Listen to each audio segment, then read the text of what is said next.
तर रशियाचे राष्ट्राध्यक्ष व्लादिमीर पुतीन हे भारत दौऱ्यावर आले आहेत आणि त्यांचं स्वागत पंतप्रधान नरेंद्र मोदी आणि राष्ट्रपतींकडून करण्यात आलेलं आहे. खरं तर कालच ते भारतामध्ये दाखल झाले आणि त्यावेळेस विमानतळावर त्यांच्या स्वागतासाठी पंतप्रधान नरेंद्र मोदी पोहोचलेले होते आणि आज औपचारिक पद्धतीनं त्यांचं स्वागत केलं जाते. त्यांना गार्ड ऑफ ऑनरही दिला जातोय. रशियाचे राष्ट्राध्यक्ष पुतीन हे राष्ट्रपती भवनामध्ये दाखल झाले. त्यांना हा गार्ड ऑफ ऑनर दिला जातोय. त्यांच्या स्वागतासाठी पंतप्रधान नरेंद्र मोदी आणि राष्ट्रपती द्रौपदी मुर्मू या ठिकाणी पोहोचलेल्या होत्या आणि आता त्यांचं स्वागत करण्यात आलंय. तर 21व्या शिखर परिषदेसाठी रशियाचे राष्ट्राध्यक्ष व्लादिमीर पुतीन हे भारतामध्ये आलेले आहेत आणि काल खरं तर ते दाखल झाले आणि त्यावेळेस देखील विमानतळावर पंतप्रधानांकडून त्यांचं स्वागत करण्यात आलं आणि आता औपचारिक पद्धतीने त्यांचं स्वागत केलं जातंय.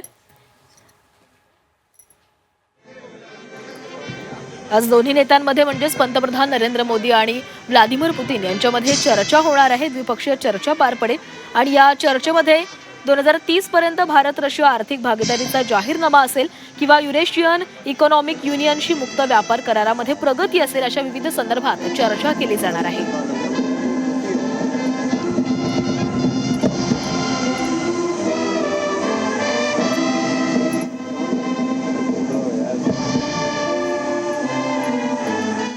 आज हैदराबाद हाऊस इथं भारत रशिया वार्षिक शिखर परिषदेचं आयोजन करण्यात आलेलं आहे आणि याच शिखर परिषदेमध्ये सहभागी होण्यासाठी रशियाचे राष्ट्राध्यक्ष व्लादिमीर पुतीन हे भारतामध्ये आलेले आहेत. त्यांना सध्या गार्ड ऑफ ऑनर दिला जातोय.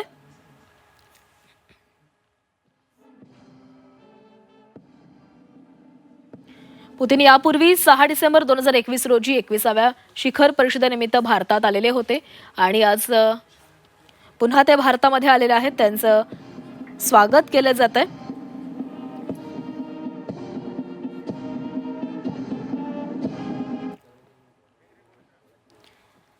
राष्ट्रपती भवनामध्ये त्यांचं हे स्वागत सुरू आहे. पंतप्रधान नरेंद्र मोदी आणि राष्ट्रपती द्रौपदी मुर्मू या त्यांचं स्वागतासाठी या ठिकाणी आलेल्या होत्या. आज हैदराबाद हाऊस इथं भारत रशिया वार्षिक शिखर परिषदेचं आयोजन करण्यात आलेलं आहे आणि याच शिखर परिषदेसाठी पुतीन भारतामध्ये आलेत. भारतीय वाणिज्य आणि उद्योग संघटनेच्या प्रतिनिधींबरोबर हा कार्यक्रम होणार आहे. रशियाची सरकारी वाहिनी आरटीच्या भारतातील वाहिनीचे पुतीन अनावरण करतील आणि त्यानंतर द्रौपदी मुर्मू यांच्यासोबत देखील त्यांची भेट होणार आहे आणि रात्री ते रशियाला पुन्हा रवाना होतील.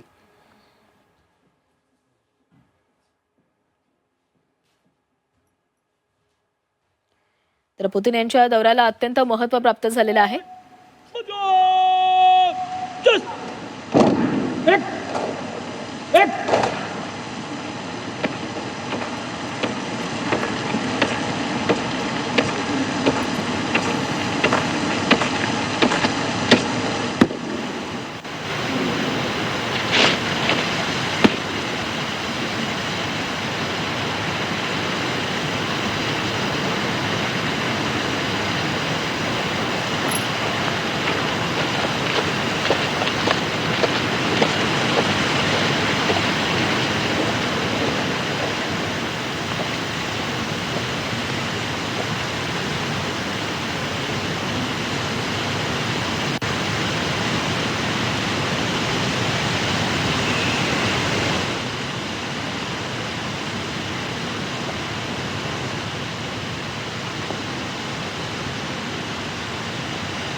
तर द्विपक्षीय व्यापारामधील बाह्य घटकांचा दबाव दूर करण्यासाठी देखील आज पंतप्रधान नरेंद्र मोदी आणि राष्ट्राध्यक्ष व्लादिमीर पुतीन हे चर्चा करणार आहेत. त्यामुळे त्यांचा हा दौरा अत्यंत महत्त्वाचा मानला जातोय. सध्या राष्ट्रपती द्रौपदी मुर्मू यांच्याकडून त्यांचं स्वागत करण्यात आलेलं आहे. युक्रेन जे काही सुरू आहे, युक्रेन आणि रशियाचं युद्ध, त्या दरम्यान पुतीन यांचा हा दौरा अत्यंत महत्त्वाचा मानला जातो. कारण युक्रेन आणि रशियाच्या युद्धामध्ये भारतानं मध्यस्थी करावी अशी मागणी केली जात होती. मात्र भारतानं तशी काही भूमिका घेतलेली नव्हती. भारत दोन्ही बाजूंना चर्चा करण्यासाठी प्रयत्न करत होता. त्यामुळे त्याच दरम्यान आता पुतीन यांचा होणारा हा भारत दौरा अत्यंत महत्त्वाचा मानला जातोय.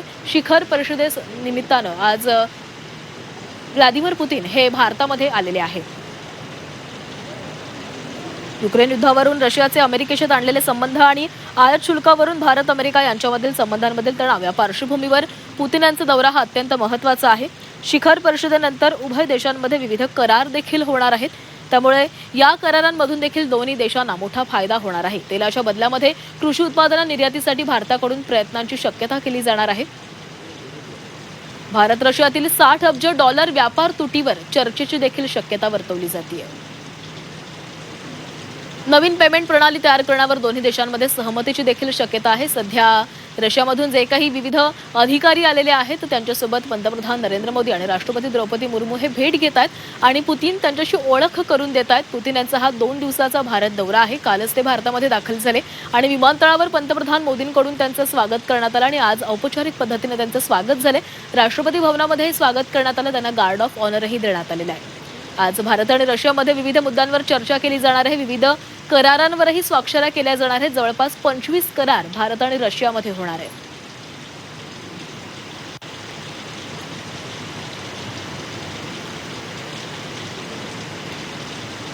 तर पुतीन यांच्याबरोबर शिष्टमंडळ व्यापार, आर्थिक संबंध, विज्ञान तंत्रज्ञान, सांस्कृतिक संबंध, संकटकालीन सहाय्य यावर चर्चा केली जाणार आहे. तसंच आंतरराष्ट्रीय आणि प्रादेशिक मुद्द्यांवरही सविस्तर चर्चा केली जाणार आहे. या भेटीमध्ये सरकारी स्तरावर 10 आणि अन्य संघटनांबरोबर 15हून अधिक करार होण्याची शक्यता आहे. म्हणजे एकूण 25 करार या भेटी दरम्यान होण्याची शक्यता वर्तवली जाते.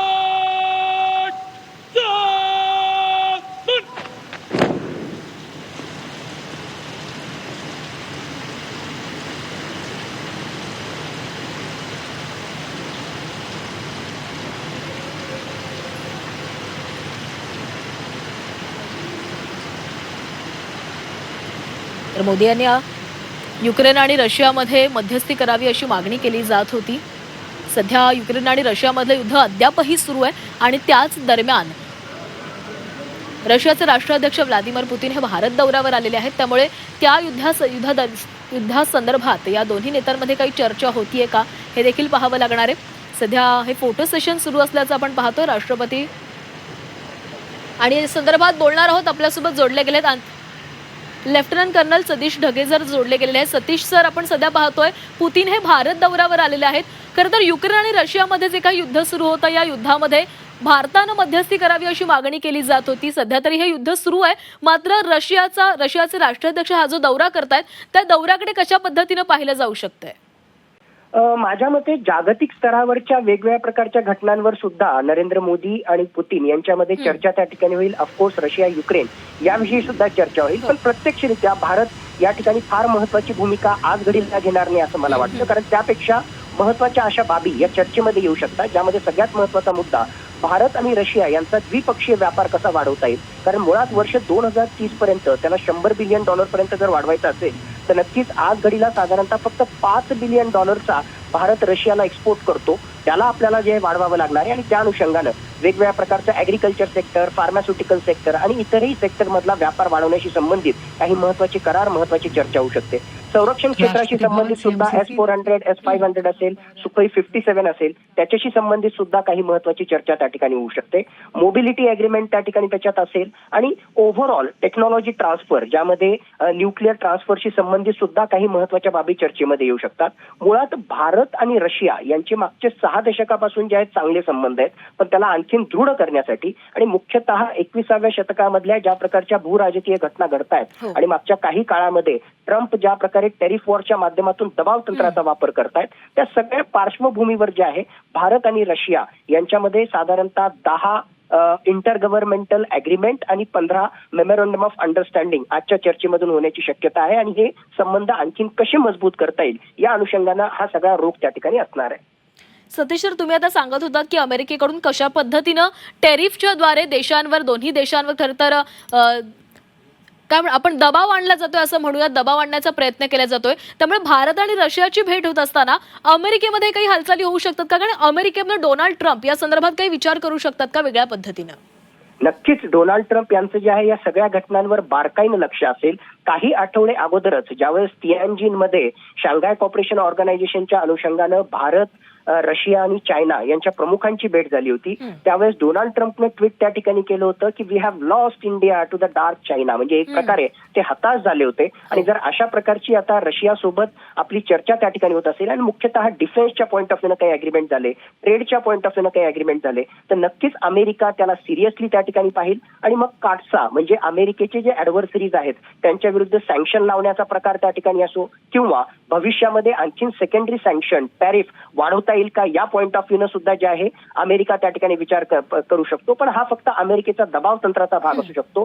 भारत जो आहे स्ट्रॅटेजिक ऑटोनॉमी ना भारत रशियाकडे झुकलेला आहे ना अमेरिकेकडे झुकलेला आहे. कारण काही दिवस अगोदरच आपण अमेरिकेशी सुद्धा जे आहे नॅचरल गॅसशी संबंधित करार केला. पुढच्या 10 वर्षाशी संबंधित जो आहे डिफेन्स अग्रीमेंट आपण त्या ठिकाणी केलं. अँटी टँक गायडेड मिसाईल असणारं जॅव्हलिन अँटी टँक गायडेड मिसाईल जे आहे आपण अमेरिकेकडून घेतोय त्याच्याशी संबंधित मागच्या काही आठवड्यांमध्ये करार केला. म्हणून भारताचं हित लक्षात घेऊन आपण रशिया त्याचबरोबर अमेरिका यांच्याशी संबंधित जे आहेत संबंध त्या ठिकाणी ठेवलेले आहेत. भारत रशिया संबंध म्हणजे अमेरिकेच्या विरुद्ध एखादी कृती हे पुतीन पण मानत नाहीत आणि माझ्या मते भारत सुद्धा मानत नाही. स्ट्रॅटेजिक ऑटोनॉमी हा कीवर्ड आपल्याला या ठिकाणी लक्षात ठेवावा लागेल. नक्की सतीश सर, धन्यवाद तुम्ही दिलेल्या सविस्तर माहितीसाठी. तर रशियाचे राष्ट्राध्यक्ष पुतीन हे भारत दौऱ्यावर आलेले आहेत आणि या दौऱ्यादरम्यान अनेक संरक्षण करारांवर स्वाक्षऱ्या देखील केल्या जाणार आहेत, विविध करार केले जाणार आहेत. त्यामुळे या करारांमधून भारत आणि रशियाला कशा पद्धतीनं फायदा होतो हे पाहावं लागणार आहे. सोबतच रशिया आणि भारताच्या या भेटीकडे, चर्चेकडे इतरही देशांचं लक्ष असणार आहे, मुख्यत्वे अमेरिका. कारण अमेरिकेकडून टेरिफद्वारे भारतावर, रशियावर दबाव टाकण्याचा प्रयत्न केला जातो आणि त्याच दरम्यान रशिया आणि भारत या दोन्ही देशांमध्ये चर्चा होत असेल तर नक्कीच अमेरिकेचे देखील या संपूर्ण भेटीकडे, चर्चेकडे लक्ष असणार आहे. सध्याची दृश्य आपण पाहत होतो, रशियाचे राष्ट्राध्यक्ष व्लादिमीर पुतीन हे भारतामध्ये आले आणि त्यांचं राष्ट्रपती भवनामध्ये स्वागत करण्यात आलं.